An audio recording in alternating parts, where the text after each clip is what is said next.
നമ്മൾ കഴിക്കുന്ന പപ്പായയുടെ വിത്തുകൾക്ക് ഏത് സുഗന്ധവ്യഞ്ജനത്തിന്റെ രുചിയാണുള്ളത്? ഗ്രാമ്പൂ, ജീരകം, കുരുമുളക്, ഏലയ്ക്ക. പപ്പായയുടെ വിത്തുകൾക്ക് ഏത് സുഗന്ധവ്യഞ്ജനത്തിന്റെ രുചിയാണ്? കുരുമുളകിന്റെ രുചി.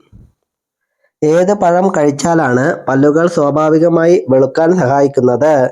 ഓറഞ്ച്, മുന്തിരി, ആപ്പിൾ, സ്ട്രോബെറി.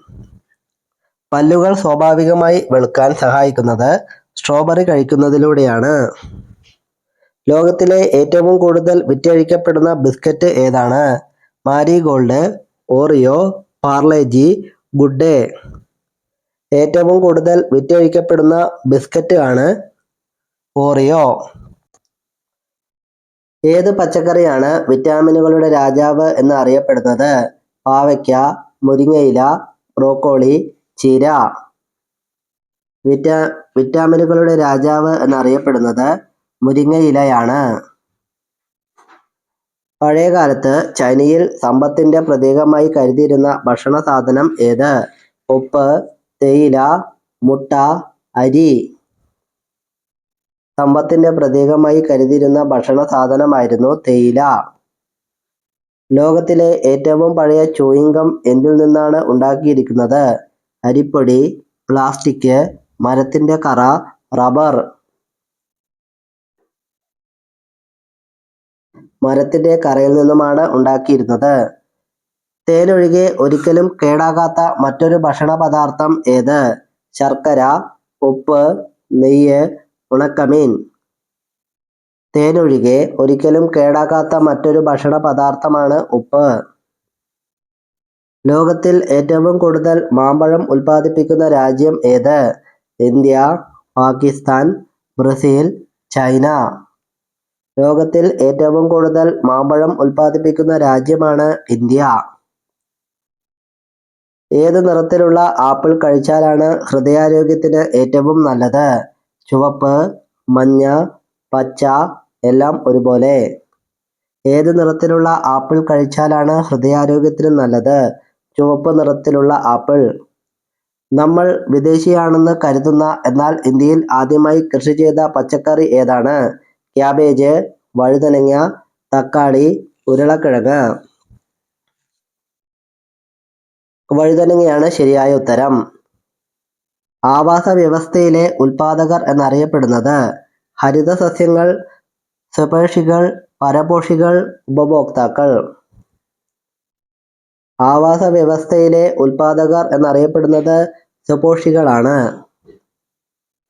ഏത് മൂലകത്തിന്റെ സാന്നിധ്യമാണ് വജ്രത്തിന് നീല നിറം നൽകുന്നത്? Boron, zinc, helium, astatine. വജ്രത്തിന് നീല നിറം നൽകുന്നത് ബോറോൺ മൂലകത്തിന്റെ സാന്നിധ്യത്താലാണ്. ഇന്ത്യയിലെ ആദ്യത്തെ ടെലഫോൺ എക്സ്ചേഞ്ച് സ്ഥാപിതമായതെവിടെ? എറണാകുളം, കൊച്ചി, കൽക്കട്ട, ഹൈദരാബാദ്. ഇന്ത്യയിലെ ആദ്യത്തെ ടെലഫോൺ എക്സ്ചേഞ്ച് സ്ഥാപിതമായത് കൽക്കട്ടയിൽ ആയിരുന്നു. പാരാതെർമോണിന്റെ കുറവുമൂലം ഉണ്ടാകുന്ന രോഗം ഏത്? ടെറ്റനി, ഗോയിറ്റർ, തിമിരം, മലേറിയ. പാരാതെർമോണിന്റെ കുറവുമൂലം ഉണ്ടാകുന്ന രോഗമാണ് ഗോയിറ്റർ. ഒരു കോശത്തിനുള്ളിലെ പാരമ്പര്യവാഹകർ? Lysosome, ലിപോസോം, മിറ്റോകോൺട്രിയ, DNA. ഒരു കോശത്തിനുള്ളിലെ പാരമ്പര്യവാഹകറാണ് DNA. മാഹി ആരുടെ കോളനിയായിരുന്നു? ഫ്രഞ്ചുകാരുടെ, ബ്രിട്ടീഷുകാരുടെ, റോമക്കാരുടെ, ഇസ്രായേലിന്റെ. മാഹി ആരുടെ കോളനിയായിരുന്നു? ഫ്രഞ്ചുകാരുടെ കോളനിയായിരുന്നു. ഗോവ വിമാനത്താവളത്തിന്റെ പേര് എന്ത്? ഡബോളിൻ, മയൂർഗഞ്ച്, ഗഡി, ശ്രീരംഗം. ഗോവ വിമാനത്താവളത്തിന്റെ പേര് ഡബോളിൻ എന്നാണ്. കാട്ടിലെ തോട്ടി എന്നറിയപ്പെടുന്ന മൃഗം ഏത്?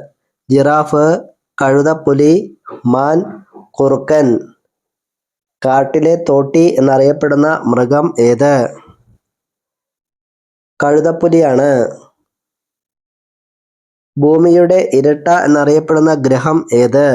ബുധൻ, ശുക്രൻ, ശനി, വ്യാഴം. ഭൂമിയുടെ ഇരട്ട എന്നറിയപ്പെടുന്ന ഗ്രഹം ഏത്? വ്യാഴമാണ് ശരിയായ ഉത്തരം. നൂർജഹാൻ എന്ന വാക്കിന്റെ അർത്ഥം എന്ത്? ലോകത്തിന്റെ വെളിച്ചം, വെളിച്ചം ഉള്ളത്, സുന്ദരമായത്, ലളിതമായത്.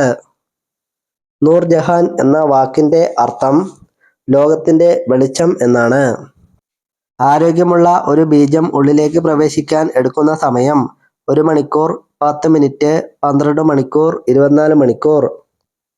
ഉള്ളിലേക്ക് പ്രവേശിക്കാൻ എടുക്കുന്ന ഏകദേശ സമയം 10 മിനിറ്റാണ്.